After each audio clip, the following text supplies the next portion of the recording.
नमस्कार विद्यार्थी मित्रांनो, तुमचे या व्हिडिओमध्ये स्वागत आहे. इंडियन एअरफोर्स म्हणजेच भारतीय वायुसेना यामध्ये भरती निघाली आहे. ती पण मेगा भरती 2025 अशी आहे. तर या भरतीचे काय काय सिलेक्शन आहे, काय काय आहे, आपण संपूर्ण माहिती या व्हिडिओमध्ये बघणार आहोत. तरी व्हिडिओ कंप्लीट बघा आणि आवडल्यास लाईक करा, चॅनलला सबस्क्राईब करा. सबस्क्राईब आवर चॅनल स्वाभिमान शिक्षा. तर बघूया व्हिडिओची सुरुवात. सुरुवातीलाच आहे रिक्वायरमेंट्स. आपल्याला काय काय रिक्वायरमेंट लागणार आहेत, तर काहीच नाही, फक्त दोन आपल्याला रिक्वायरमेंट लागले आहेत.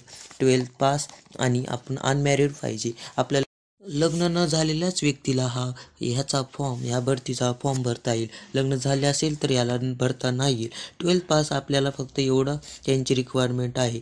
तर त्या भरतीमध्ये फॅकल्टीज कोणकोणचे आहेत, तर कोणची पण तुमची फॅकल्टीज असो, आर्ट असो, सायन्स असो, कॉमर्स असो, त्याला काहीच फरक पडणार नाही. तुम्ही कोणत्या पण फॅकल्टीमध्ये अर्ज भरू शकता.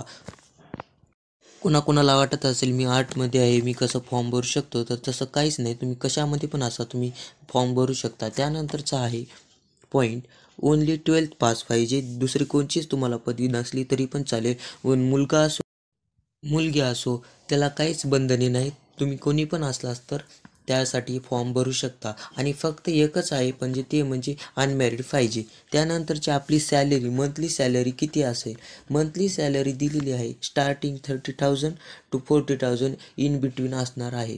30,000 to 40,000. जसं जसं वय वाढत जाईल तशी सॅलरी अशी वाढत जाईल. त्यानंतरचं आहे आपल्यात गरज आहे ती म्हणजे 12वी पास आणि 50%च्या वर मार्क, एवढीच त्यांची गरज आहे. 50%च्या जर तुम्हाला खाली असली तर तुम्हाला या फॉर्म फिलअप करता येणार नाही. त्यानंतरचा पॉईंट आहे ऑनलाईन फॉर्म डेट.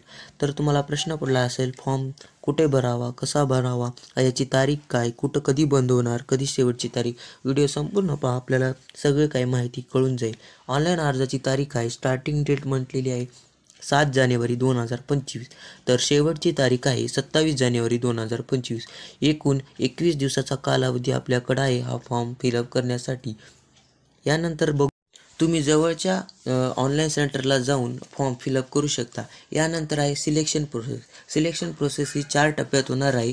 4 स्टेजेस दिलेले आहेत.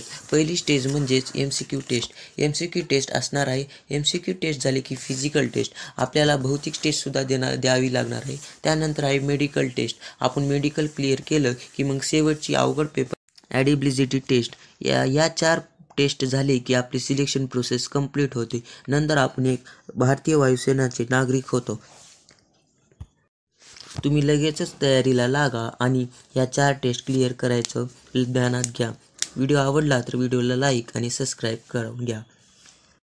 जय हिंद, जय भारत.